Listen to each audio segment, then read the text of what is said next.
Goedenavond, beste mensen. Welkom allemaal bij de KVS. Ik ben Bogdan van den Bergen en ik ga heel kort toelichten waarom wij dit 11.debat met Naomi Klein met 11.11 organiseren. De klimaatverandering is een zeer bekende en gekende problematiek die op dit moment al volop plaatsvindt in ontwikkelingslanden. Dat merken wij dagdagelijks in ons werk op het terrein. En vandaar dat dit thema een heel belangrijke plaats inneemt in het werk dat 11.11 doet en heel veel van onze lidorganisaties doen. En dat is de reden waarom we daar een debat rond organiseren. En we zijn bijzonder trots dat we Naomi Klein vanavond aan jullie kunnen presenteren en dat zij in debat kan gaan rond dit thema. Ik wil heel kort ook nog de mensen en de organisaties die dit mee mogelijk hebben gemaakt danken. Dat zijn de Standaard, Mo-magazine, deze mooie zaal, de KVS en de uitgeverij De Geus. Ik wil ze heel hard bedanken voor de samenwerking en ik geef nu heel graag het woord aan Mies Mulders, die de avond in goede banen zal leiden. Dank u.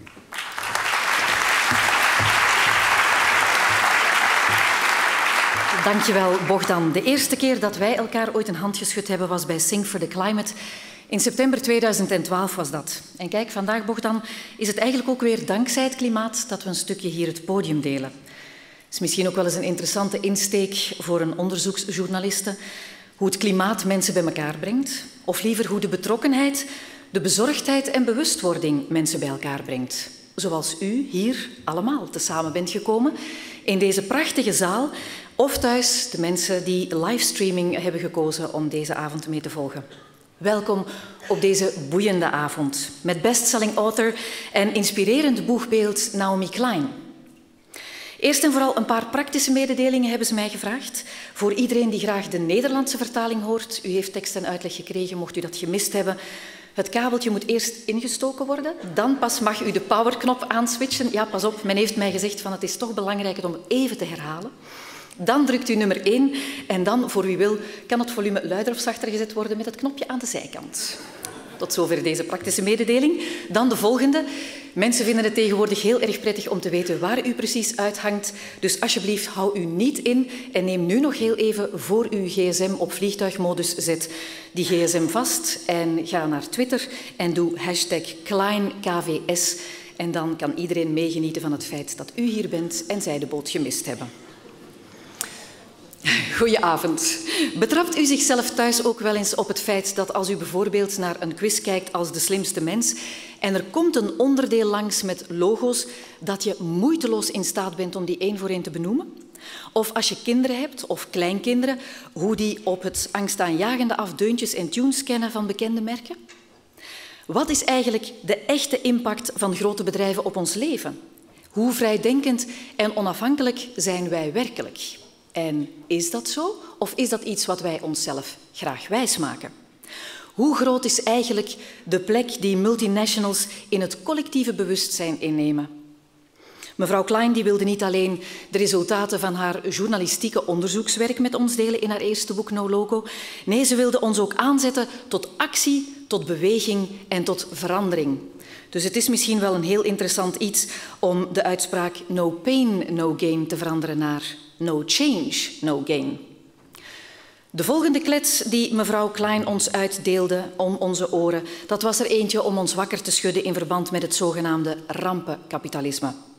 Want terwijl mensen lijden en het puin in rampgebieden soms niet te overzien is, zijn er altijd wel een handvol medemensen die meteen plannen smeden om van de gelegenheid gebruik te maken, om de gronden te herverdelen, om te bebouwen en flink geld te verdienen aan deze nieuwe opportuniteiten die zich stellen. De shockdoctrine liet een zure en bittere nasmaak in de mond en ook wel een gevoel van schaamte.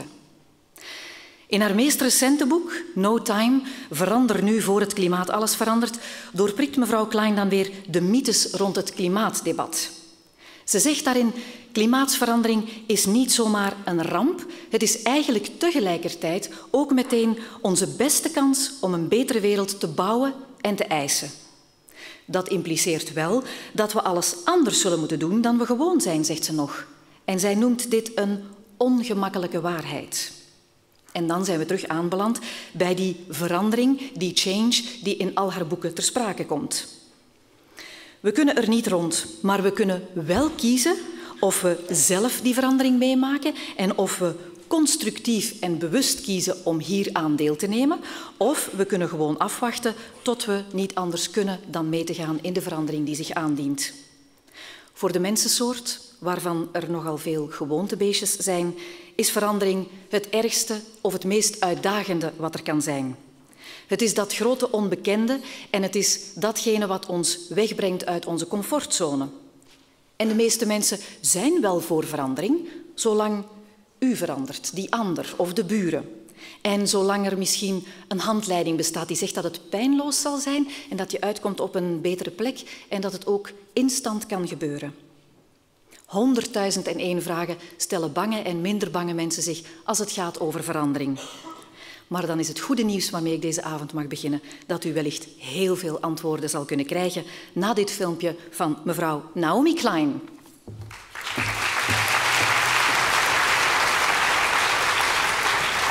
In December 2012, a complex systems scientist walked up to the podium at the American Geophysics Union to present a paper. It was titled, "Is Earth Fucked?" His answer was, yeah, pretty much. That's where the road we're on is taking us.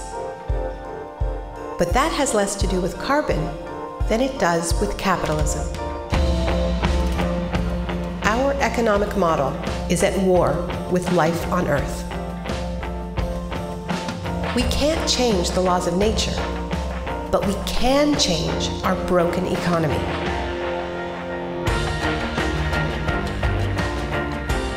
And that's why climate change isn't just a disaster. It's also our best chance to demand and build a better world.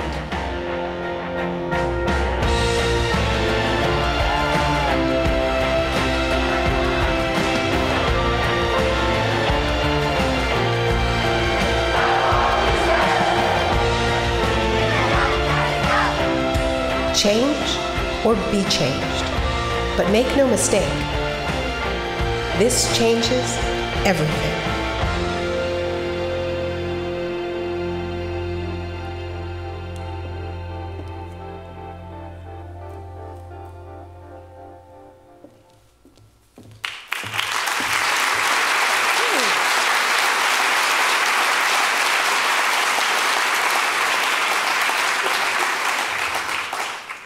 Hi, everybody.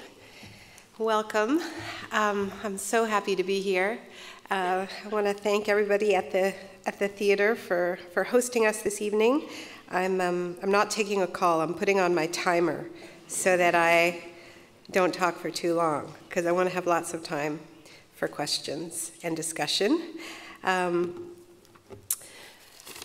Thank you, Mies, for that beautiful introduction, and I especially want to thank our host tonight, 11.11.11, and De Rus, my publisher, for bringing me here and just bringing my book to so many people and doing such a beautiful job with the translation.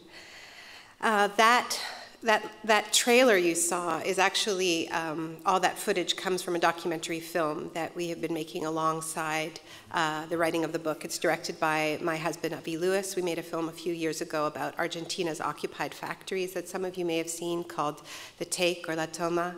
And that's going to be out in a few months. And it's really about the social movements at the heart of this struggle. And we're hoping that it'll set off some great conversations. So I know there are some wonderful activists in this room, people who have been working on the climate issue for a long time. Do we have any people here from Climate Express? Any of these amazing young organizers? Yes, thank you for being here. Yes, we are in awe and looking forward to the road to Paris with you. Anybody here from Fossil Free Europe? Anybody working on that? All right, listen, Amsterdam made you look bad, so we'll have to work on fossil fuel divestment during the discussion period. As you know, this new book is about climate change, but as I have been following what's going on here in your country, I have to tell you that I was a little bit tempted to throw out that speech and just talk about my last book, The Shock Doctrine.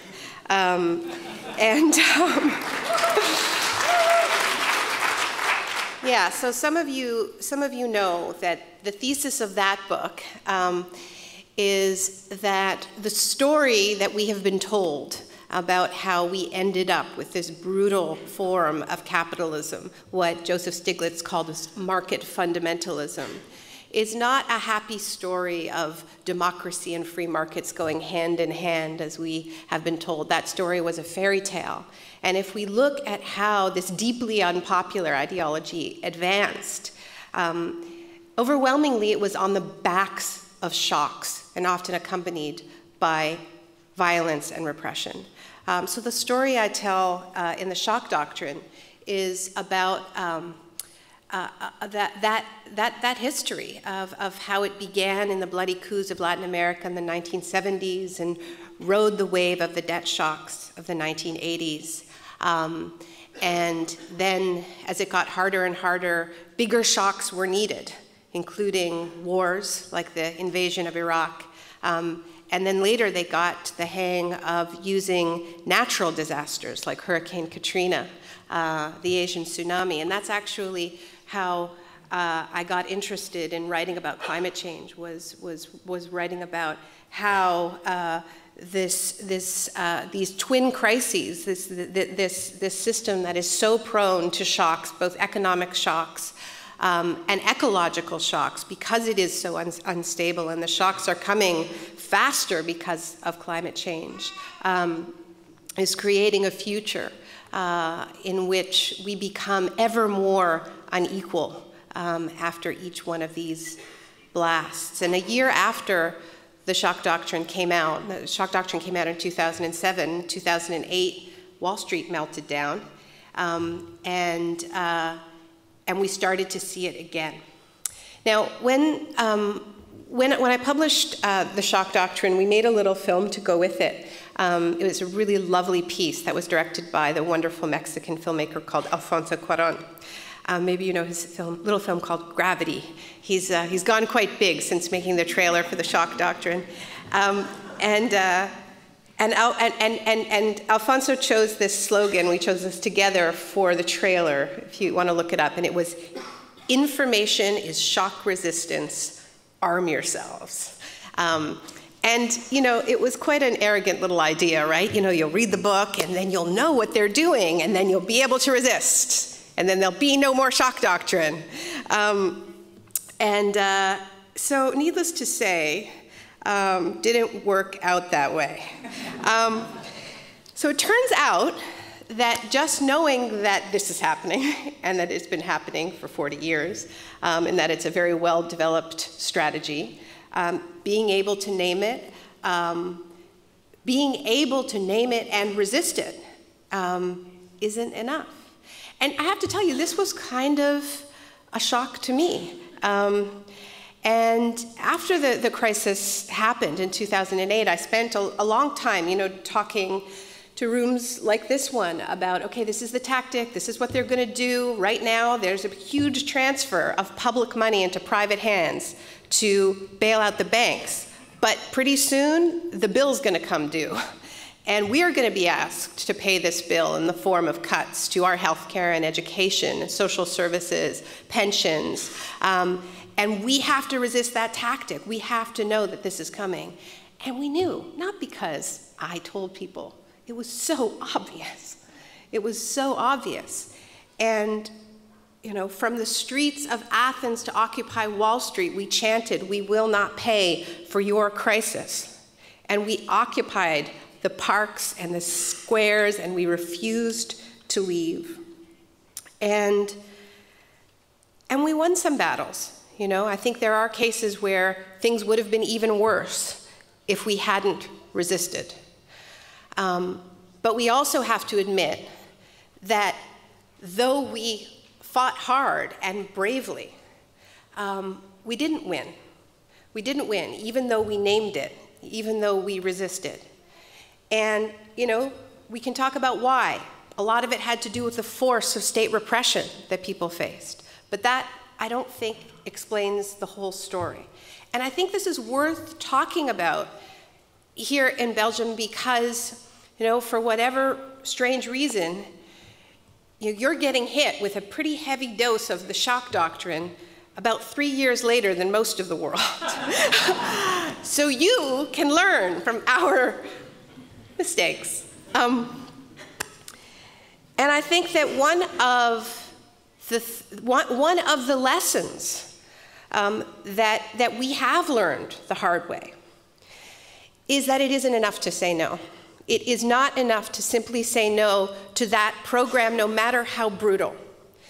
Because the thing about this propaganda is that it's incredibly effective. People do buy that there is some kind of a crisis. And unless there is an economic program, a genuine economic alternative that is not just credible, but profoundly inspiring, unless it is advanced with tremendous confidence and urgency by our social movements, it will not stand up to that steamroller of austerity. Learn from Occupy. Learn from Greece. Learn from these movements that have fought very hard and said no as loud as they possibly could and still got rolled over. It's not too late. Now, when I launched the shock doctrine, the very first event I had was in New Orleans. And it was a sort of a pre-launch, and it was a conference it was really this kind of amazing gathering of people from India who had lost their homes in the Asian tsunami, gathering with people from New Orleans who had lost their homes to Hurricane Katrina, and they were trading strategies for how to deal with these strategies of land grabbing that were happening in both contexts, and privatization and all of this that was being pushed through on the back of both of these disasters. It was actually amazing to see how shocked the Indian delegates were by what the Americans were putting up with. They said if they tried this in India, there'd be a revolution. You know, they immediately privatized the education system in New Orleans, shut down the public hospitals, basically used it as an excuse to close down the state altogether, even though that disaster had been the result of a collision between weak public infrastructure and heavy weather linked to climate change. I mean, that's why we're seeing ever more intense storms. And that heavy weather slammed right into a levee that had been allowed to erode. There had been warnings, it wasn't fixed. And then the water poured into a city, and suddenly it was like there was no government. You know, there was no evacuation plan. If you had money, you could get into a car, drive to a hotel, check in, call your insurance company. But if you depended on the public sphere to have some kind of a plan, to have some kind of plan for its citizens that didn't have a car, that didn't have resources, I mean, do you remember those images of people standing on their roofs holding signs that said help, and the help never came, or the images of the Superdome where people were abandoned for days without food or water? That's what it looks like when neoliberalism meets climate change. It looks like New Orleans in 2005. And I remember in that moment, all these private security guards came in, and there was this private airline that was launched called, this was a few months later, this company had got a business idea, and this is not a joke, this is in the shock doctrine. It was a company called HelpJet. It billed itself as a luxury disaster rescue service, and you could pay to be a member of it. And if you lived in a hurricane zone in Florida, HelpJet would alert you when a hurricane was headed towards your neighborhood. And a limo would come pick you up, whisk you off to a private jet, and book your 5-star vacation for you. Turn your disaster into a luxury vacation. This was not The Onion. This was a real business model. So I thought, oh boy, we need a strategy to deal with this. And at this meeting in New Orleans, a great labor organizer named Saket Soni, founder of the Worker Center in New Orleans, He stood up and he said, after I spoke and laid out the thesis of the shock doctrine and disaster capitalism, he said, okay, Naomi, they have disaster capitalism. We need disaster collectivism. We need our own strategy.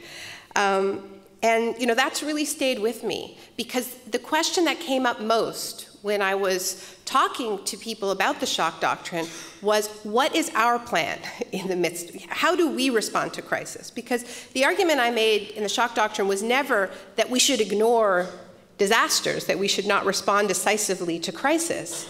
It's that what we were seeing from the far right was a strategy of using crisis very opportunistically to circumvent democracy, to get rid of it, use people's shock and dislocation to push through policies that they did not want. So the question is, how can we respond to crisis in ways that actually gets at the root cause of why these crises are hitting us in the first place, i.e. actually try to solve them instead of make them worse by getting rid of the public sphere altogether? And how do we come together in the midst of crisis instead of fly apart? And I think that that is really the biggest challenge that we as a species face. And I'm so struck these days by this recurring theme in Hollywood movies now. Any sci-fi disaster flick you could go to, name it, seems to have this exact same vision of the future. There's been some terrible ecological disaster because we take it as inevitable that we will destroy ourselves, right? And then there's this pocket of big winners, the 1% of the 1% who are richer than ever and have everything, and then there are just hordes of locked out losers. In other words, it's New Orleans in 2005, only projected into the future on a global scale, which is what we were always afraid of. And that's the story of Elysium, that planet up in the sky, and that's the story of the Hunger Games. And it's the story of Snowpiercer. I don't know if not that many people saw that one. It was this train with a 1% first class. There's always a revolution, of course. That's important to remember. So how does this relate to climate change? Well, it relates to climate change because we have a crisis on our hands. And it's a big one, and we have to figure out how to respond to it. And in responding to it, we have our response, our counter-narrative, our counter-response to the kind of austerity that is being prescribed in this country and the kind of economic brutality that people are being asked to accept. The reason why I call the book This Changes Everything, I know it has a different Dutch title, is because I think it's important for us to start the conversation in 2014 where it needs to begin. And where it needs to begin is that there are no non-radical options left on the table. Now what that means is that our climate scientists, but not just our climate scientists, now some of our most establishment institutions like the World Bank, the International Energy Agency, PricewaterhouseCoopers, tells us that we are on a road towards 4 to 6 degrees Celsius warming. This road is called business as usual, okay? So to get to 4 to 6 degrees warming, all we have to do is nothing. Just keep being us, okay? Just keep doing exactly what we're doing, projected into the future. Now, in a 4 to 6 degrees Celsius world, everything changes about our physical world. Our politicians, our governments, when they went to Copenhagen in 2009, they defined dangerous climate change. They drew the line at 2 degrees Celsius warming above pre-industrial levels. And I was in Copenhagen, and I can tell you that we were outraged at the 2 degrees target. African delegates marched through the conference center, calling it genocide. Small island states held demonstrations, and they chanted 1.5 to survive, because 2 degrees was considered reckless. I mean, look what we're already experiencing with 0.7. Look at the kind of extreme weather events, the drought in California, the fact that we're having record-breaking heat after a year of record-breaking heat. So we're gambling when we go for 2 degrees, but yet this is what our governments decided. This was the target they set for themselves, and now they're taking us to 4 to 6 degrees warming. Everything changes about our physical world in that scenario. Indeed, the climate models just start breaking down. I mean, if you ask the climate scientists, what does 6 degrees look like? They throw up their hands. They don't know. They don't have models for that. So that's what we get by doing what we're doing. We don't have to do anything special for that to happen. It is not too late to keep warming below 2 degrees Celsius. It is physically possible. But in order to do that, we have to change pretty much everything about our political and economic system. I know that that's hard to accept, especially in cultures that are very polite and where people like to be very reasonable and rational, but that is where we are. That is where we are. That is what it means to be told that we need to be cut, if we want to have a 50-50 chance, not even an 80% chance, a 50-50 chance of keeping warming below 2 degrees Celsius, we need to start cutting global emissions by 6% a year. If we want to agree that this should be done in any way equitably, which recognizes that certain countries have been emitting carbon for 200 years and other countries started 20 years ago, then wealthier countries need to be cutting emissions by 8 to 10% a year.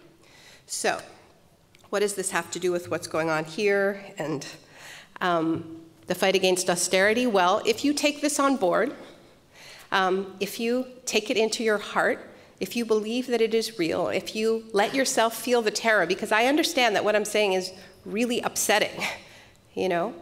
But if we actually allow ourselves to believe it and get together with our friends and discuss it and deal with it, then we have to do something about it. And the things we have to do, the things that we have to do to lower our emissions by 8 to 10% a year are entirely incompatible with the economic model that we have. And they are most certainly incompatible with an agenda of austerity. So let's start with austerity, okay? If you're serious about cutting emissions by 8 to 10% a year, you need to massively invest in the public sphere. Let's start with the energy system. You need to massively change your energy system so that you don't have, I think it's around 4% of Belgium's power coming from renewable energy, which is scandalously low, by the way. I mean, look, Canada's no better, but when China is committing to 20%, I think we should all feel pretty crummy about ourselves. But we know this is possible. We know that Germany now is getting 25% of its electricity from renewable energy. But you have to have a huge public works program to make this happen. So that's part of it. You also have to recognize that we already have low carbon parts of our economy. Not every part of our economy is at war with nature. We need more teachers. We need more healthcare workers, doctors, and nurses. We need more artists. We have huge parts of our economies that are already low carbon. You can call them climate workers if you want, but we need to invest more in them. That is part of a response to climate change. It is not all contraction. We need to look at what is working, invest more in that, create jobs. We obviously need to invest in public transit so that it is affordable to everyone.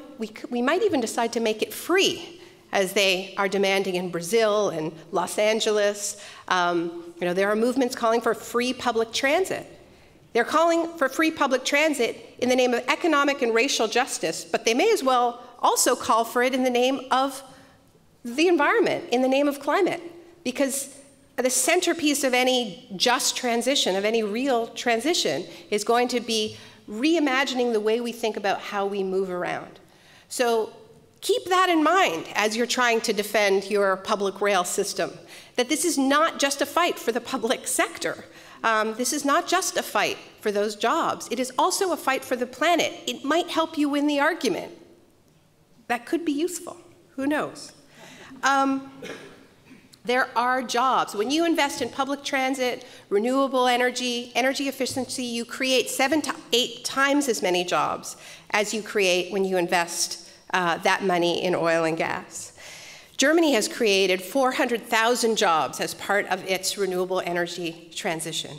This is an economic program that is not at war with life on Earth, that is not at war with people's future, but it is most certainly in direct conflict with neoliberal ideology and the kind of policies that are being prescribed in so many of our countries. I'll give you another example. In my province, I'm Canadian, I live in Ontario. In the midst of the economic crisis in 2009, Ontario was hit very, very hard.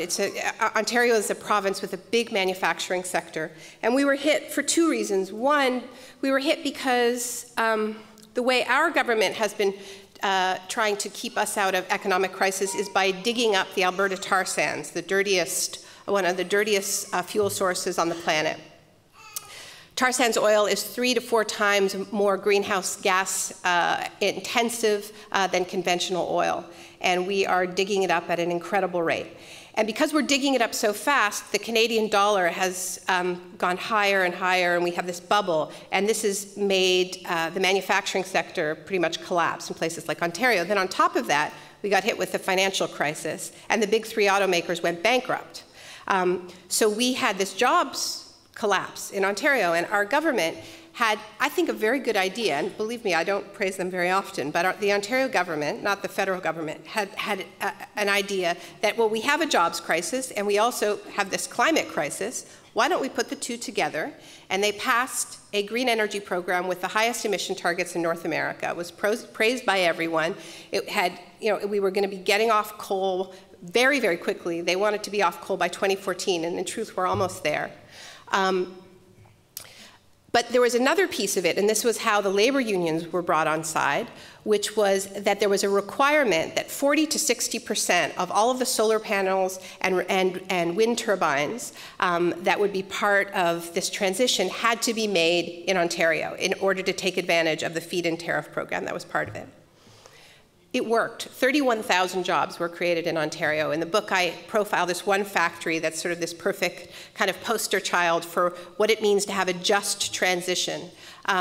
It used to be an auto factory, made auto parts. It closed down in the midst of the economic crisis. It sat empty for a year, and then it was reopened and turned into a factory making solar panels.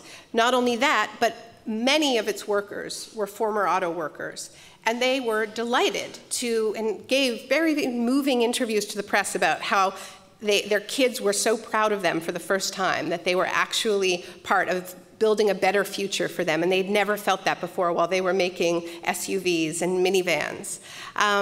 So it was fantastic. And then guess what happened? Ontario got taken to the World Trade Organization by the European Union and Japan, who said, well, no, you can't build your local economy. That violates WTO rules. So once again, we have a clash. We have a clash between the logic of this economic system and the things that we need to do in order to save our planet, things that work. And this is not one example. And by the way, the WTO did rule against Canada in this case. And it didn't help that our federal government, being in the pocket of the oil companies, didn't fight back.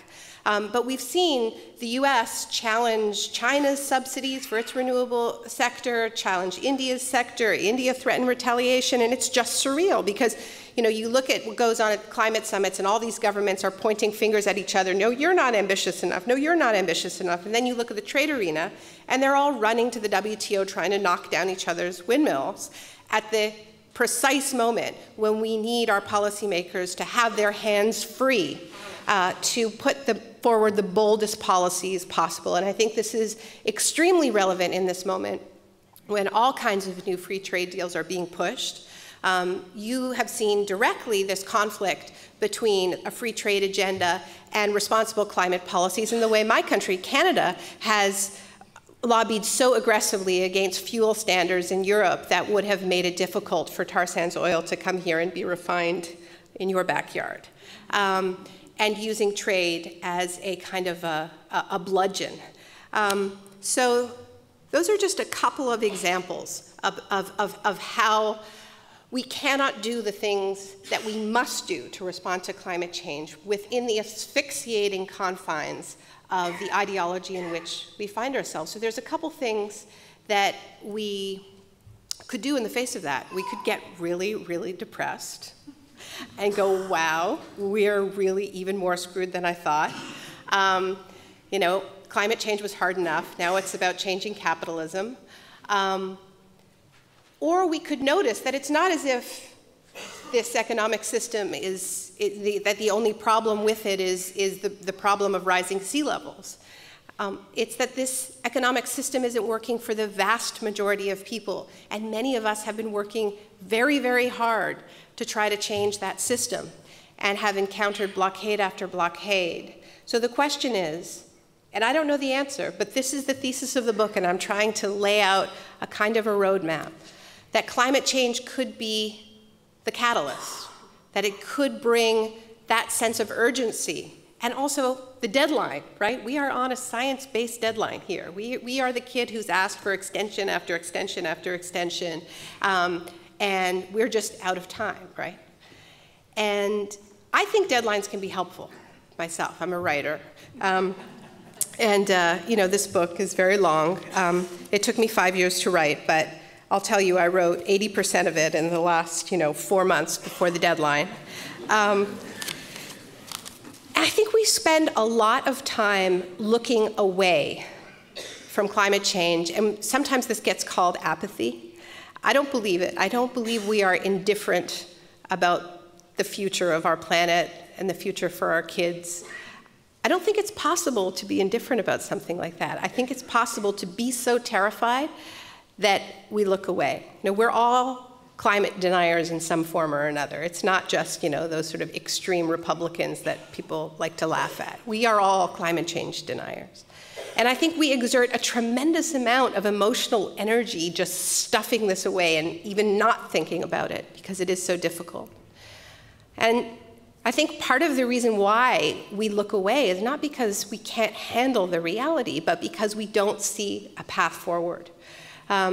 So if we can use this twin crisis of an economic system that is failing and a planetary system that is calling out to us, we might just have a chance. So I'm going to leave it at that, and just with one final thought, which is, climate change is often spoken of as just, it's just like an issue like any other. It's like jobs, it's like healthcare, and we say the environment, now we say climate change, and when the economy's not doing well, we can stuff the environment, and we'll get to that later. But I think what is happening to our planet goes a lot deeper than that. I don't think climate change is an issue that we can just add to the list like other issues. I think it's better to think of it as a kind of a message that is telling us that there is something deeply wrong, not just with our economic system, but with our relationship to the planet and also to one another. And I found it so striking looking into the history of fossil fuels that the promise of coal from the earliest days when the steam engine was commercialized in the 1700s, the earliest advertisements for the steam engine were all about the promise of being liberated from nature. And it was all part of this story that we were finally going to be the ones in charge. If you owned a factory, you didn't have to think about building that factory next to a damn waterfall, and be at the mercy of water levels to power your factory. You could build it wherever you wanted and wherever labor was plentiful, and you would really be the boss, not just of those workers, but of nature itself. And if you owned ships, you didn't have to think about when the wind blew and make decisions based on that. You were the king of the seas, you could dominate the oceans, and it was this illusion, in a way, that told us that we were in charge, that the earth was a machine, that we were its mechanic. And our modern history is written in coal and then oil. This is the story of how we became us. And we really did believe that coal was a portable climate, that we were protected from nature. And that's why what this science is telling us about how vulnerable we are is really a civilizational crisis. It is saying to us, no, you were never in charge. That was an illusion. There is no such thing as a non-reciprocal relationship. You can have one for a while, but all those hundreds of years that we were burning carbon, it was building up in the atmosphere, and the response has come. This is a dialogue. So now we need to live on the surface of the planet. We need to think about where the sun shines, where the wind blows. We need to be in dialogue once again. That is not a tragedy. It can be something beautiful if we are ready to evolve. Thank you.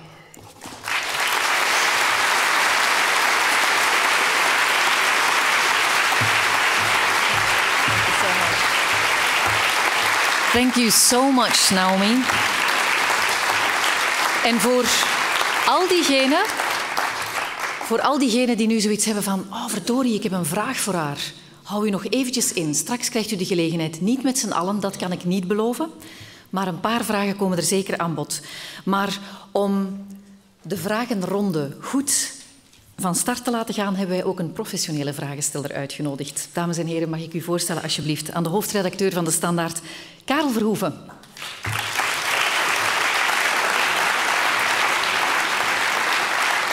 And then please, once more, can I have your focused attention for Miss Naomi Klein.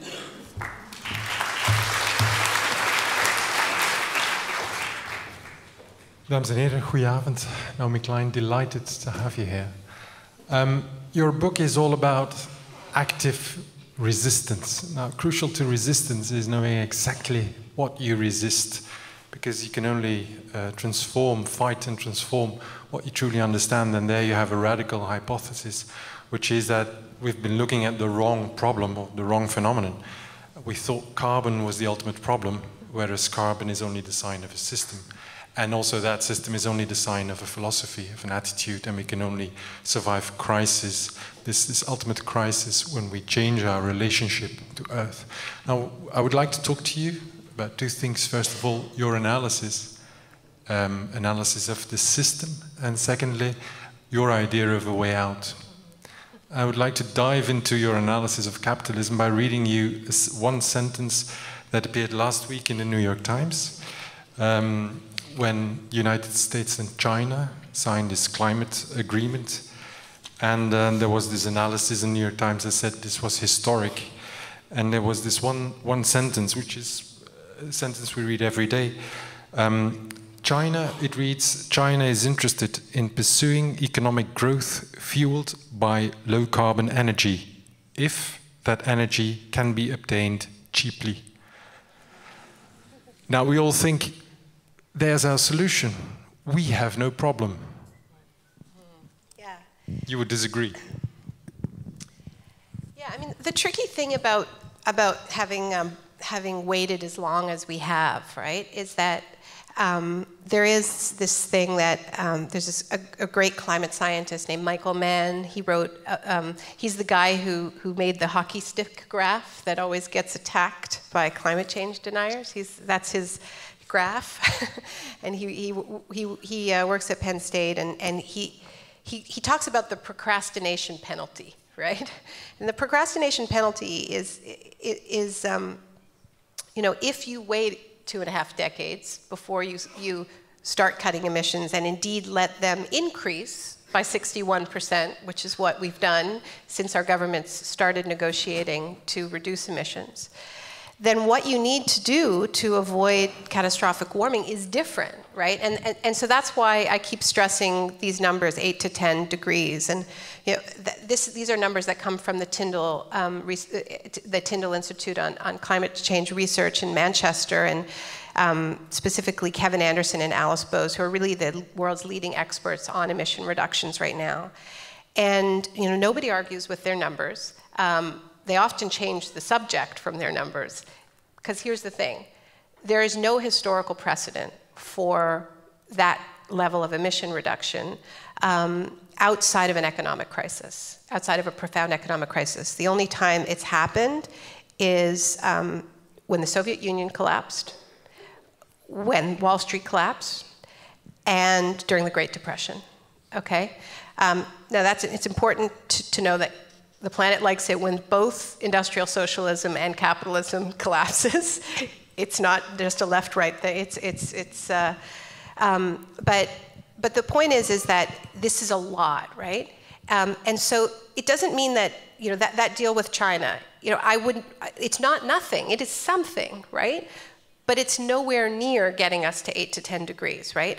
China's emission reductions don't start until 2030, but on the growth path that they're on, they'll double their emissions between now and 2030. The US is agreeing to cut emissions, or pledging to cut emissions, and let's remember this is all non-binding, by 2.3 to 2.8% between 2025 and 2030. Lots of numbers, I'm sorry. The important thing to understand is 2.4 in 2025 is not 8 to 10 now. It's a big gap. There's a big, big gap between hitting those targets for 2 degrees. So we're at this, I often get this question like, well, what about this corporation is doing this good thing and this country is doing this good thing, and isn't that a step in the right direction? But the time for steps in the right direction was 15 years ago, right? Like now is the time for the leap if we're really going to meet these targets. And so both things are true simultaneously. That is a historic deal. It is really politically impressive in the current political context that Obama, days after being, a big Republican victory in the midterm elections, didn't just say, okay, forget it, I'm not even going to try, but signed a deal with China. That deserves to be commended within our current political reality. And yet, we have to tell the truth and say that political reality is in conflict with physical reality, right? And so that's why, I say in the trailer, we can't change the laws of nature, but we can change the laws of economics. So, we're being asked by our politicians, they negotiate with nature as if, physics and chemistry negotiate, but they don't, right? So we have this problem. Why could the system not regenerate and reinvent itself? I think it can, yeah. Yes, but corporate culture would say, let's do it. Let's try to find alternative energy as cheap as possible, and we roll it out. And in 20 years' time, we will be green. And okay. So the problem is, once again, the problem is just physical reality. We have economies that are built on fossil fuels. We can shift to economies that are based on renewable energy. But the problem is, as I said before, that's a huge public works project, right? And if you have an economy that's built on fossil fuels, the catch-22 is that in order to get off fossil fuels, you're actually going to burn more fossil fuels. So if you accept the carbon budget, then that means that in the short term, it doesn't mean don't do it, do it. Invest hugely in that new energy grid and in public transit and in efficiencies, but accept that this is not carbon neutral. So you will burn fossil fuels in order to get off fossil fuels, and that means you have to also contract. So look at Germany right now. Germany, like I said, held them up as a wonderful example, and they are, except for this problem, that their emissions aren't going down, because at the same time as they are rolling out renewables, they're not contracting and they're not saying no to coal. So coal continues to be dug up, the excess supply gets exported. So the problem I have with all the green growth cheerleading, and I've spent a long time reading the reports and debating the authors of the reports and going to the conferences, is that they refuse to admit that there's a contraction side, that there's actually a side to this where we say we have to leave carbon in the ground, there are players who are going to lose, and we need a just transition for those workers. We need a plan for that, but there are trillions of dollars worth of carbon that is already counted towards the stock price of fossil fuel companies that's going to have to be left in the ground. And there isn't a willingness to talk about that. So just saying, well, we can have, down the road, we can have a healthy, thriving economy, for sure we can, but we have to talk about how we're going to get there. And we have to admit that our current system doesn't think strategically, right? It's not like it makes plans based on what the long-term benefits of capitalism are 10 years down the road. It's a system that can only pursue short-term profit. So, you can have, like in the book, I profile some of these mega billionaires, right? Like Michael Bloomberg and Richard Branson. who talk a lot about climate change. And I think Michael Bloomberg's a really interesting case because he's somebody who has talked a lot about the risks to capitalism of climate change. He's published this big report called Risky Business, which talks about how it's smarter to try to prevent climate change now than to allow the impacts, which are very expensive. But I discovered over the course of my research that Michael Bloomberg invests his personal $33 billion fortune in a fund that he created that is devoted to oil and gas assets. Like, it's not just that he owns oil and gas assets, it's that he has all of his money in a fund that is dedicated to oil and gas assets. So he understands that in the long term this is bad for the economy, but can't resist those short-term rewards. So that's why there needs to be a really, really strong regulatory response. That is your answer. We need more government intervention.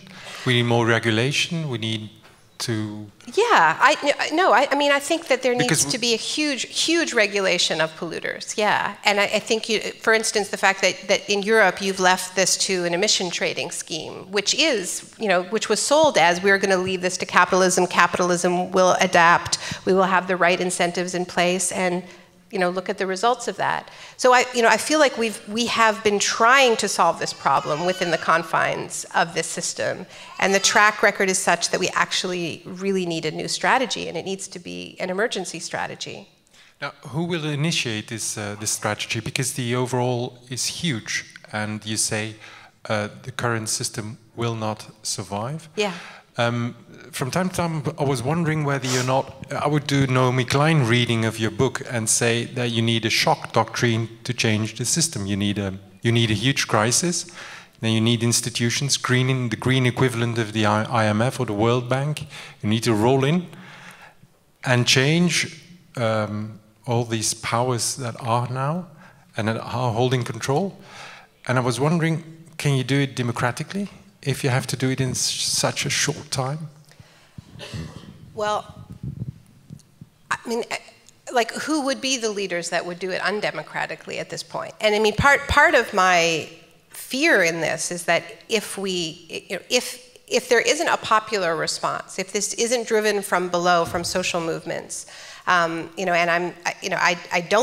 I'm not calling for this to be imposed from the top. I think there's no hope of that happening. I think that's exactly the model that we've been waiting for, and there's been sort of this dialogue even with the climate movement where it's very much like we're asking our leaders to act, and we're often very vague about what that acting looks like.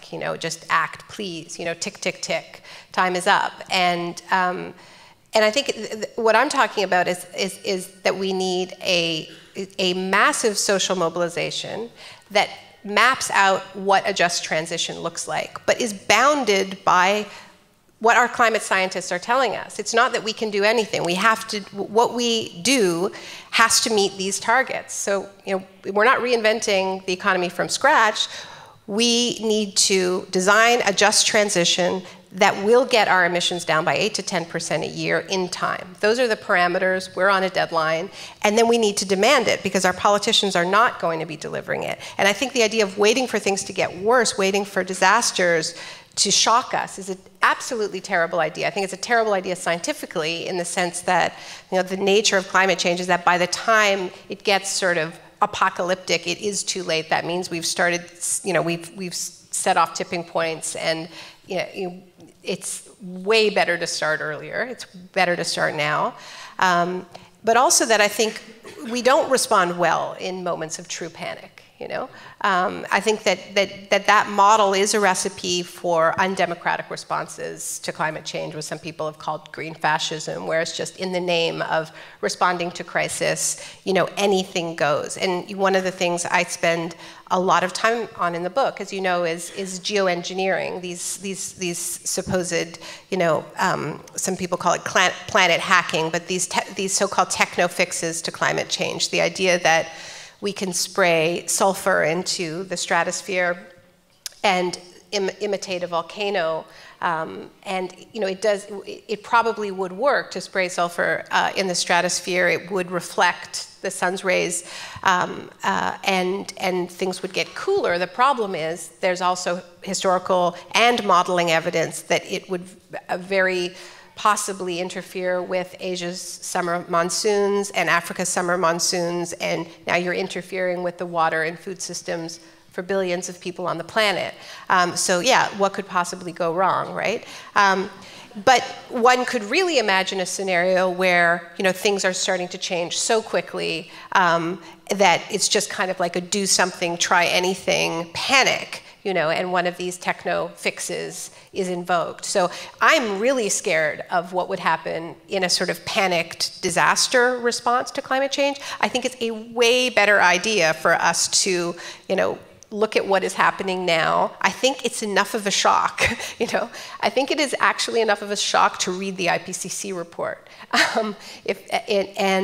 Like I said earlier, I think we're actually exerting a huge amount of emotional energy denying the fact that we're scared of the reality we've created.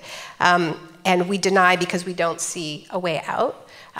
But this narrative that we have to wait for things to get really scary and then we'll be shocked into this a progressive response, I think is really, it's much more likely we'll be shocked into a regressive response. But who would have the legitimacy to lead us into this new era? Because you're very harsh on the environmental movement. You call them at a certain point even worse than climate deniers. Because at least climate deniers know what will happen. Not the whole environmental movement. No, but you...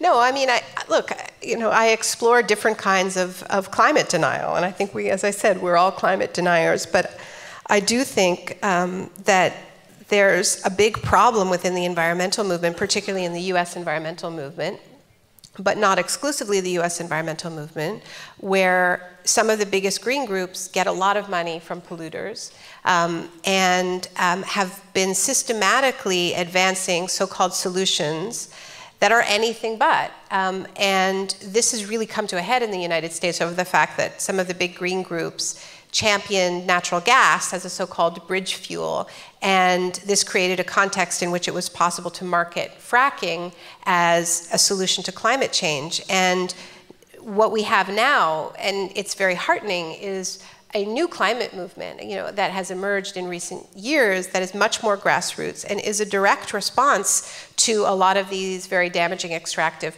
processes. And you know, the whole last part of my book is about the fact that this, you know, I think the era of this being the domain of just the big green NGOs is really over. That's not to say they don't have a role, but that march that happened in New York City, where 400,000 people, you know, converged on the streets of New York City, the biggest climate march in history, you know, up to then, and you know, it was probably the 100,000 people in Copenhagen in 2009. So it was, you know, it was massive, but that wasn't what was amazing about it. What was amazing was that it really was a people's climate march. It was led by indigenous people living downstream from the Alberta tar sands. It was a march of impacted communities who are dealing with the health impacts of having a coal refinery in their backyard, who also had the hope that if there was a just response to climate change, they would get the public services and the jobs that they desperately need. They saw it as a response to profound economic and racial inequality that scar that country. So it had a very different feeling than any environmental event I have ever been to, because you know, it had that sense of urgency that only comes from being directly impacted. It wasn't just like people, you know, caring by proxy for other people. It was people fighting for their present and their future. So in terms of, you know, who has the legitimacy, you know, I think the biggest problem I believe we face, and you know, this in a sense makes a big problem that I've already made bigger even bigger, is that we have a crisis of legitimacy among our elites. And you know, the hardest part of this discussion is not that people don't believe the science or don't believe that there are alternatives. It's that they don't believe their political systems are capable of responding to even small problems, let alone huge problems. And there's a huge amount of political despair in the face of political dysfunction and political corruption. And that's not just an American problem, although boy is it an American problem. I think it's very, very present in Europe as well. And this comes from, I think, people feeling that they have expressed themselves, they haven't been heard, that there's a huge, schism between the policies they vote for, during an election campaign and what they get once a politician is in office. There's a massive amount of cynicism. So none of this can happen without remaking our democracies in a really profound way. So, the kind of transformation that I'm thinking of is the kind of transformation that happened after the market shock in 1929, where you had massive levels of social mobilization, huge levels of unionization. You give a number of episodes in history where that happens. It's either during a war, either during the Great Recession, which are upheavals that transformed everything. So it was possible to transform the political system at the time. Now our current situation is quite stable. You think so? Well, politically and financially. Famous last words. Well, we're not going through major recession. Our unemployment, not in terms of 1929. We also face a media crisis.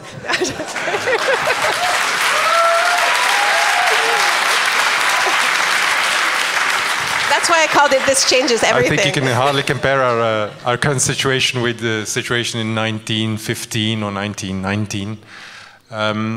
But I think the biggest, sometimes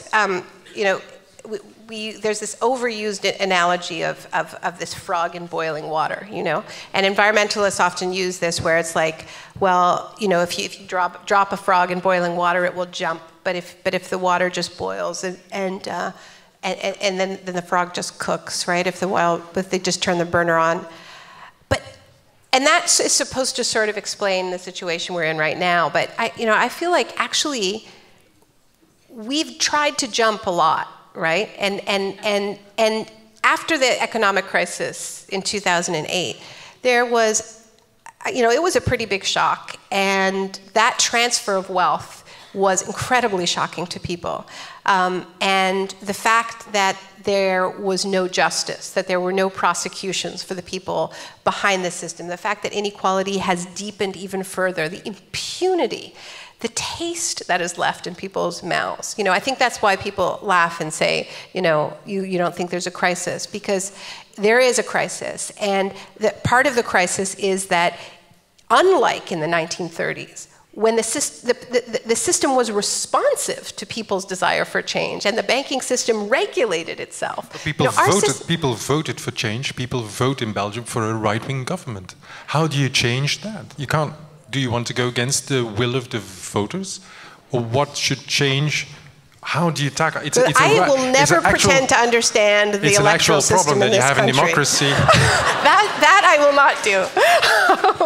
How do you tackle this? But I know that in the United problem? States, people voted for change. I know that in the midst of the economic crisis, Obama was elected with a mandate to fix the real economy and, in his words, keep the seas from rising.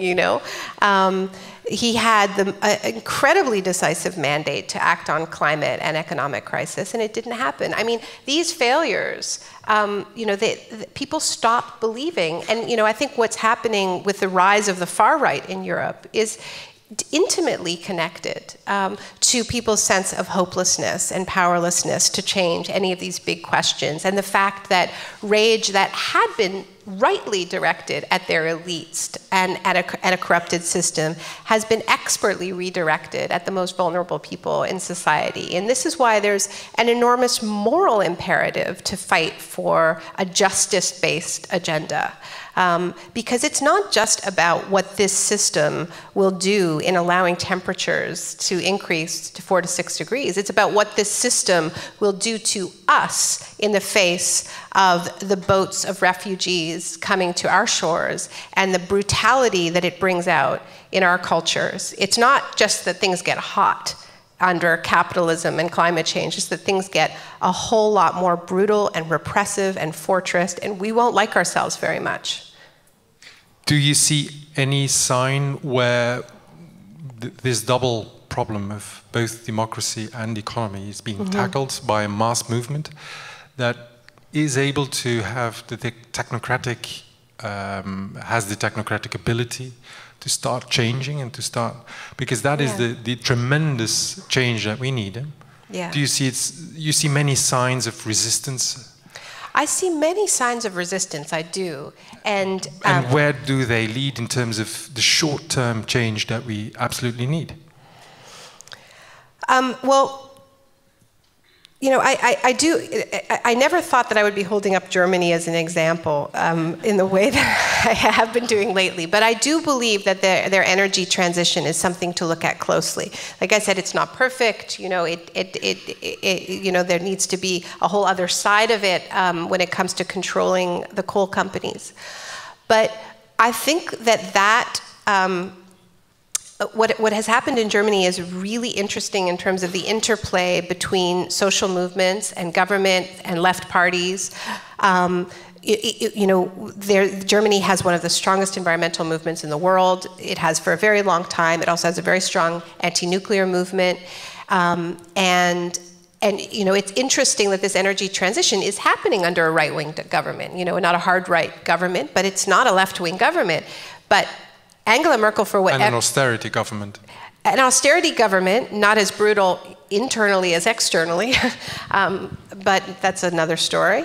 But, no, I mean, it's true that Germany never prescribes austerity on itself because it's, you know, for various reasons. But I think that the way in which Merkel felt it necessary to respond to that social movement pressure, particularly as it heated up after Fukushima, the way in which she had to work with left parties to design an energy transformation that was not just about, okay, let's open it up to big wind companies and big solar companies, but that has encouraged decentralization and made room for public ownership and cooperative ownership of energy, so that there are 900 new energy cooperatives. And so that part of this transition has involved hundreds of cities and towns voting and deciding to take back control over their energy grids. What's exciting to me about this model is that we talked about the jobs already, but also that it's reviving people's faith in democracy, giving people a sense of local control again in the context of this deep political cynicism. And also that the idea behind not just letting private companies you know, keep control over the grid, but just switching where the power comes from, is that the excess, if there are profits being made from feeding into the grid, then they can go towards paying for services. So it's, you know, you're dealing with a revival of democracy and local control. You're also seeing, you know, on a small scale, the ability to fight the logic of austerity because you're generating revenue locally and you're creating jobs and you're fighting climate change. So you've got a lot of wins there. It's not perfect, but it's happening in a big economy. And I think that we should be spreading that news as much as we can in terms of increasing our emissions. And I think right now, Belgium has a chance. That, you know, this is why, you know, I started the speech talking about that there's something of a gift in, you know, getting us a dose of austerity so much later than so many other countries. That the power of the example is tremendous. I think there's when you're a small country, there can be a feeling that it just doesn't matter. Well, what does it matter what your emissions are when, you know, China is emitting so much and the US is emitting so much? But the power of an example, I mean, to show how we can marry these fights against austerity, real alternatives to austerity and fighting climate change, why don't you show people how it's done? You know, like why not refuse to repeat the mistakes of other countries? But Germany is also a country that is growing, that believes firmly in growth, that was able to grow because it went for cheap labor. Crucial to your book is degrowth. Now, I was wondering, what does it look like? Degrowth. Degrowth, the opposite of growth. Well, what does it look like? Well, this is, you know, I don't actually use the phrase degrowth. I quote some people saying degrowth, but I actually think it's misleading because because there are parts of our economies that can and should grow. So I think overemphasizing the growth aspect of it, I know there are movements that choose to make that the sort of headline, but I don't believe that that's the most important part. The most important part is that we contract the parts of our economy that are damaging. So really what we're talking about is a strategic economy.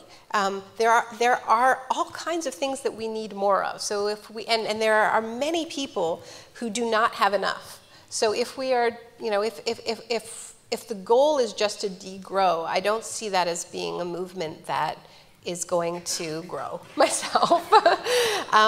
But the idea of a strategic economy, of deciding what kind of economy we want, a deliberate economy, it simply means that we are willing to say no. So practically speaking, that means we are in the midst, for instance, of doing, not just not doing the right things. In some cases, look at Germany. Okay, Germany is doing some of the right things, but it is simultaneously doing the wrong things. It is digging up not just coal, but lignite coal, which is one of the highest, or the highest carbon coal. So, but we're doing this on a grand scale. I mean, in my country, we are in the midst of a tar sands frenzy. We, have oil companies that we're allowing to charge into the Arctic. We have a massive fracking extravaganza going on globally. So we have to be willing to close off fossil fuel frontiers. And that principle that we need to, if you're in a hole that you have to stop digging, is a principle that has to animate this movement. And our politicians are not willing to do it. It's not complicated. We should have moratoriums. And because they're not doing that, this is an example of real resistance that is working. There are fracking moratoriums that have been passed in entire countries like France, the Czech Republic, in whole states like New York State, Vermont, and this is as a result of popular pressure. This is a result of people doing what their politicians won't do, which is just drawing the line. And in Canada, I live in a country where the government is completely addicted to fossil fuel money. And because of that, there is this incredible grassroots resistance going on, where everywhere that they try to build a pipeline to get the oil out of Alberta, people rise up and resist. And it's not just the Keystone XL pipeline, which is the one that is in the news all the time. It's every one of these metal tentacles that they try to build. So it was like, okay, we can't build it south, so we'll build it west. And Indigenous people in Canada said, no, you will not. And signed a historic declaration of more than 100 Indigenous nations saying that this pipe will not cross our lands, it will not cross our waters. And these are rights that have been recognized in the Canadian Constitution and by our Supreme Court. It's spread in investor uncertainty. Total, Shell, and Statoil have all canceled tar sands mines, new mines, in the past 10 months. When Statoil canceled their $2 billion mine, in September, they cited uncertainty over pipeline capacity. So that's our movement's winning. We are doing what our politicians won't do. You should not refine our oil, by the way. That's the wrong market signal.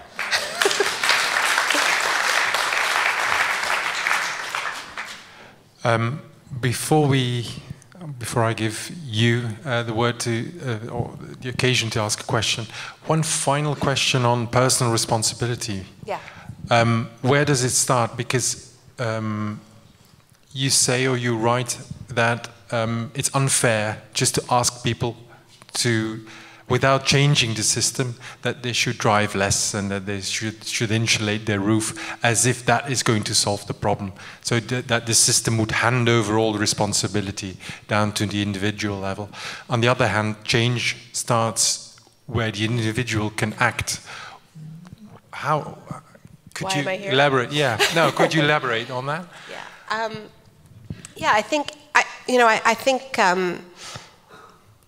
the power of example does matter, and I think it matters for a country, even a small country, and I think it matters for individuals. So, when individuals change their lives and show that it's possible to live happier, healthier lives, that the world doesn't end when we, do what we can to get off fossil fuels, that's a really important example.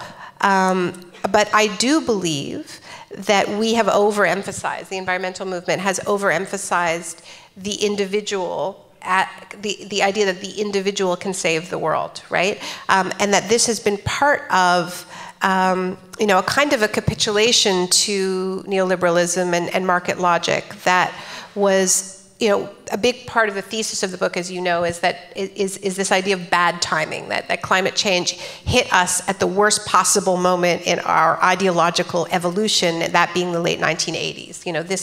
This issue sort of landed on the world stage. The creation of the IPCC was 1988. The first intergovernmental meeting on climate change was 1988.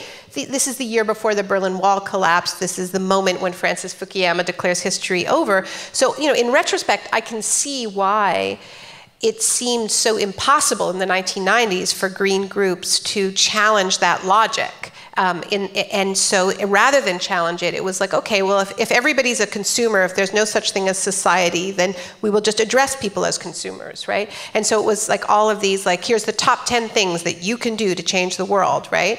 To save the world, and you can put less water in your tea kettle, and you can you can bike, and you can do all of these things. And the problem is, a lot of us have done a lot of those things. And in my country, in Canada, I live in a city where I'm able to bike a lot. I have good public transit. We have citywide composting. It's, like I said, we most of our power comes from renewables right now. But Canada's emissions are 30% higher than they should be under the Kyoto Protocol because of the tar sands. So people start actually, in a weird way, if you overemphasize the individual action, and you aren't talking about the systemic change, then in the end, people start feeling more powerless. And that's the situation that a lot of us are in, where it's like, well, now I feel like I can't do anything. And so I think it's more important to be talking about the collective, the actions, and also the systemic changes that we need to make so that everybody has better choices. Because I think there is a way in which being green became a very elite thing. It was something, if you had money and spare time, you could do. Most people, it's different in Europe because you have a better train system. You in many cases have better public transit, but it's very, very racialized in North America in terms of who has to drive, who has public transit, where poor people live is in the suburbs, very poorly served by public transit. So if you make it the price of admission for being an environmentalist is that you already have to be basically off carbon, you're going to have a small movement and a very, very privileged movement. So that's why I think it's so good for me to be a total hypocrite and fly here. No, I don't think it's good. But I do think that on some level, we need to drop the purism. I think we need to drop the idea that we already need to be there in order to have the right to criticize the system. We are all in this system. And of course, we should do whatever we can, in large part because I actually do believe that in changing our lives in these ways, many of us will find ourselves happier. For me, I cut my flying to 1/10 of what it was. Over the past 5 years. And, I've certainly been happier. I think it's pretty miserable, that leading that kind of high carbon lifestyle. There's lots to be said for taking the train instead of flying, if you have those options. But we shouldn't mistake that for the kind of deep politics we need to do. Thank you very much.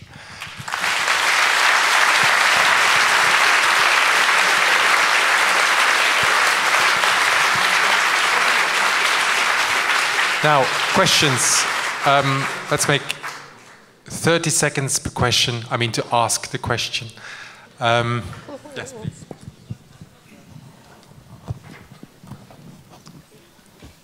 Mag ik in het Nederlands stellen waarschijnlijk?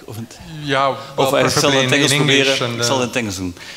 What do you think is the role of the communist movement here in the capitalist countries in the struggle against climate change?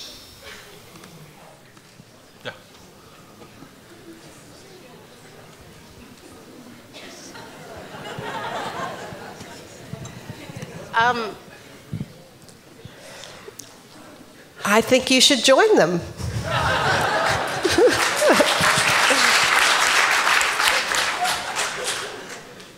Next question, please. At the back. Oh, you have a microphone? It's coming. By the way, people should not feel they have to speak English if they're not comfortable. I don't want people speaking. I understand French, first of all, if that helps, and I am sure that somebody would volunteer to translate for me. Thanks, but I'll try in English. You were talking about Belgium, I think, if you talked about that Belgium is 3 years after and about the austerity. And you said that we can learn a lot about of the Occupy movement to win our struggle in Belgium. I would like you to ask if you have some things to tell us how you think we can win the struggle going on in Belgium. Thank you. Yeah. All right. Well, first of all, I want to say that I think it is, it's been very inspiring to see how people are organizing, and the very high levels of unionization in this country, which I didn't realize was like, I learned today that it was 78%, which is, wow, that's going to help. By the way, a big part of the reason why, I think in Canada it says something like 11%, right? So is that wrong? Is there a Canadian here correcting me? Damn, it's pretty low. And in terms of, so I think you could probably teach. The U.S. anti-austerity movement a few things about how to stay organized, even against what I'm sure have been real pressures. And I do think that will help. And so it's not that I think that you're doing anything wrong right now with the rotating strikes and working towards a general strike. It's that I think that the mistake, and here I won't talk about Occupy only, but also research that I've done in Greece, where, as you know, this is where I think the austerity crisis first bit hardest, and where there was tremendous and courageous resistance, but it ultimately was unsuccessful, and I think that the failure there was, as I said during my speech, a failure to propose an alternative beyond the no. The no was a principled no. It was a no with a good diagnosis. It was a no that said much of this is a manufactured crisis.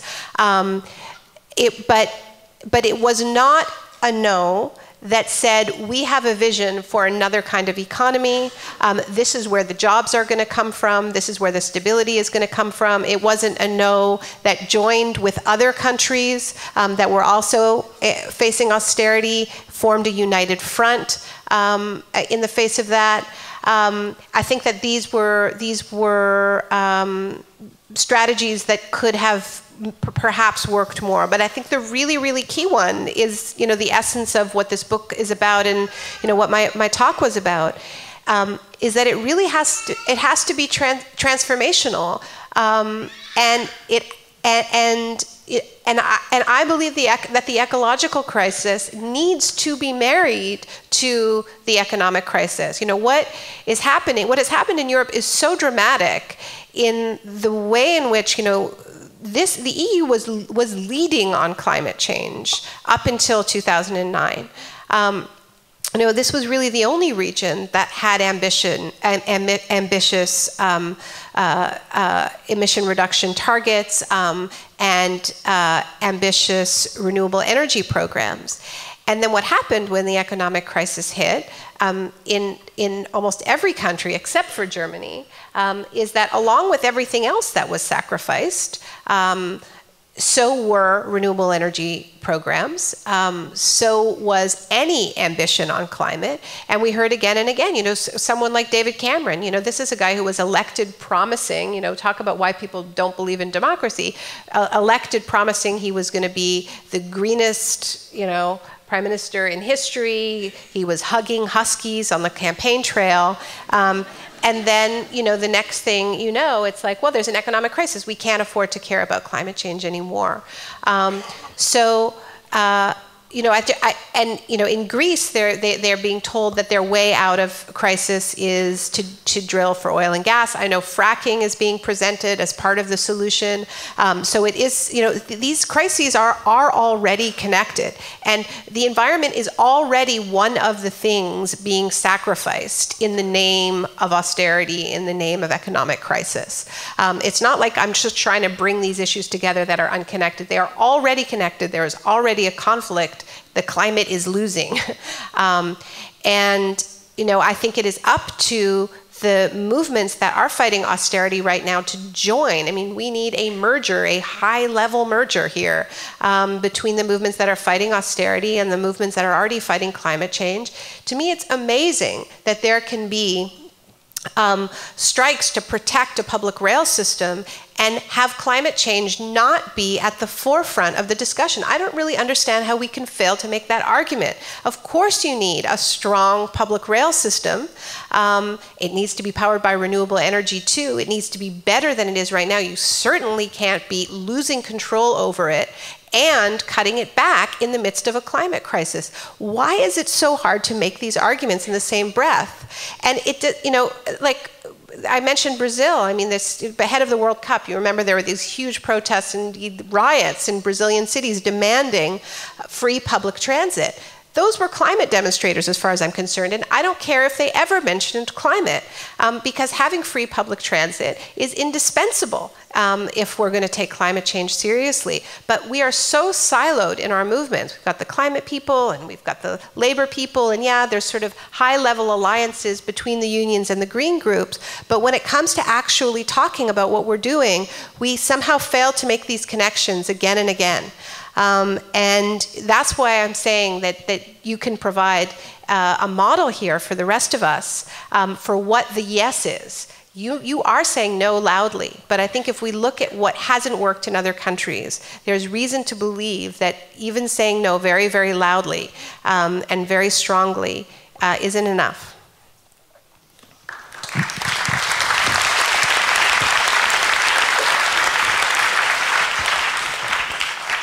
Hello, two quick questions.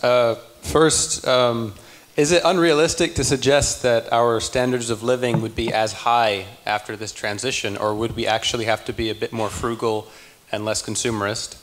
And second, what do you think of unilateral as opposed to multilateral solutions? I think, for example, that the EU has sometimes suggested a carbon tariff at its borders, so that if it imports goods from say China or the US, which have higher carbon content, it would have taxes on those. Thank you.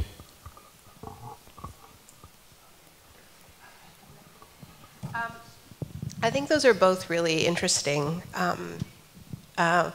remarks. You know, on the carbon tariff one, it's one I've often, you know, there's actually been amazingly little written about this. And I've looked pretty, if you know, let me know if you find some good stuff on it. Part of it is that it's often, I mean, I wondered when the US was being completely belligerent about climate, not that they aren't still, but they're not, you know, everyone is now, so they seem better.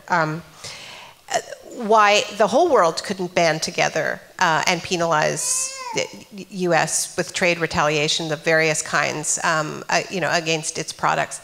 I think the problem with it is that the context in which it first came up was a context that was just northern countries penalizing southern countries, and it was seen as you know, sort of a disguised trade barrier by countries in the global south, and an unfair one because we've outsourced our emissions largely to them, and then to tax them on the way back in, right? It doesn't seem quite fair because they are producing goods for us. But that said, I think, you know, I think that looking at those types of penalties and how we can act unilaterally, it's a really unexplored part of climate policy, which I think needs a lot more work. And I think it would be possible to design these policies in a way that was progressive. So I think it's really interesting. In terms of your other question, yeah, absolutely. we cannot maintain the level of consumption that we have gotten used to particularly over the past 3-4 decades. In terms of the actual numbers, that 8 to 10% a year, and if we're going to be rolling out that infrastructure, burning carbon, we have to contract. That doesn't just mean shutting down extractive projects. It means reducing what we consume. And so the question is by how much, right? And so the numbers, I rely on these Tyndall Center numbers a lot and Kevin Anderson's research. And what he says is that that the consumption levels that would be compatible with those levels of emission reduction are basically the consumption levels that we had in the 1970s. Some people say the 1960s.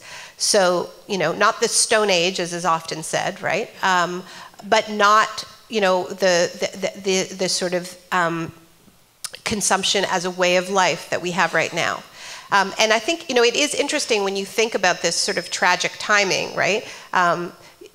When the tragic timing of climate change hitting us at the end of the 1980s, it's not just that it hit us at this triumphant moment for deregulated capitalism when we lost a lot of the policy tools that would have been the obvious ones to deal with this crisis, like regulation, taxation, a polluter pays principle, locked in these free trade deals that made it hard for us to impose, bold policies.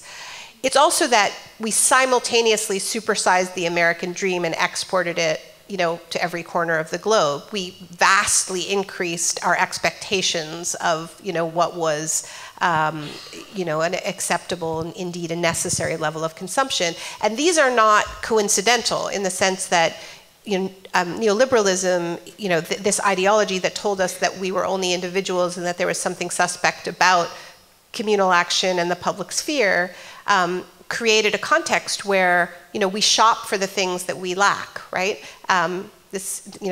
We are in many ways shopping to fill the voids of community that neoliberalism has left us with. So that may be some consolation as we reduce our consumption, the scale of our consumption, that part of what we're shopping for will hopefully be filled, building this massive social movement that will be required for any of this to happen. You're supposed to laugh. One final question. Yeah. Hi, Naomi, thank you for your presentation, very illustrative.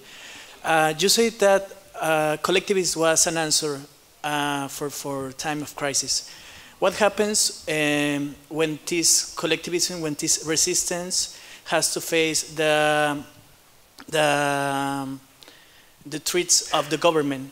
And I put Mexico as an example in which right now the protesters are fighting for the 43 students that were kidnapped by the police, and the government is showing some repression to them. What can the people do when the government shows that they don't want to listen to the people? Thank you. Well, well, that is a huge question, and I'm not sure. I don't think there is any easy answer to it. And we can think about why people are on the streets of Ferguson right now as well, and the militarization of the police in the United States and increasingly in Europe, which is part of why I think people are afraid to resist. And obviously, what's happening in Mexico is terrifying, and is what happens when corruption becomes the system. I mean, it is not a corrupted system. Corruption is the system, and I think one can hope in Mexico that this enormous tragedy is going to be some kind of a catalyst. I mean, it clearly has shocked a country that was shock weary, as you know. it's a country that is changing right now. I think in countries where we don't face that level of state repression, it should serve as a warning. It should serve as a warning for the principles that we need to fight for, that we need to vastly improve, because we are by no means safe here, and we've seen demonstrators killed recently in France, engaging in ecological resistance. So, you know, I don't have an answer to all of this, but I do believe that transparency in our movements is incredibly important. And that there is strength in numbers. And what I am talking about is an incredibly broad-based social movement. You know, the sort of historical precedents that we're talking about are moments when the barriers between who is an activist and everybody else really breaks down. I don't think you can achieve the level of change that we're talking about without that kind of mobilization. It has happened before, but it doesn't happen when we outsource the job of being an activist to, you know, a small group either of vanguardists or professionals. It's when all of that breaks down. And then we get harder to repress. En met deze oproep, dames en heren, dank ik u van harte voor uw aandacht.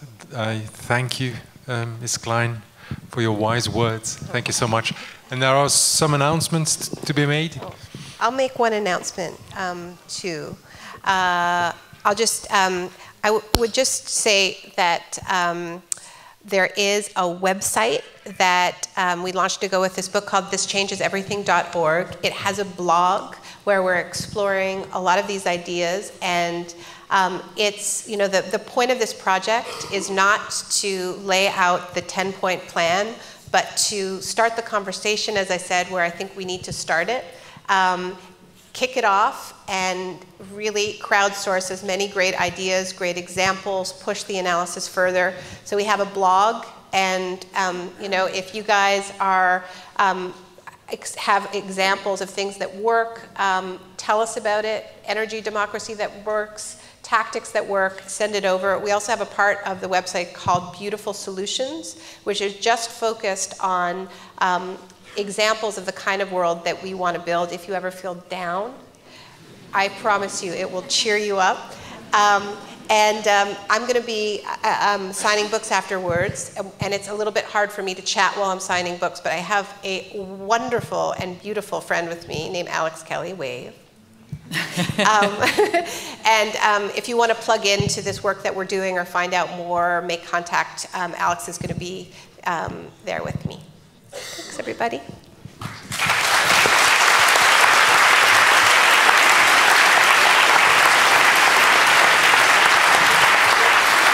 Thank you so much, Naomi Klein. Dank je wel ook aan Karel Verhoeven.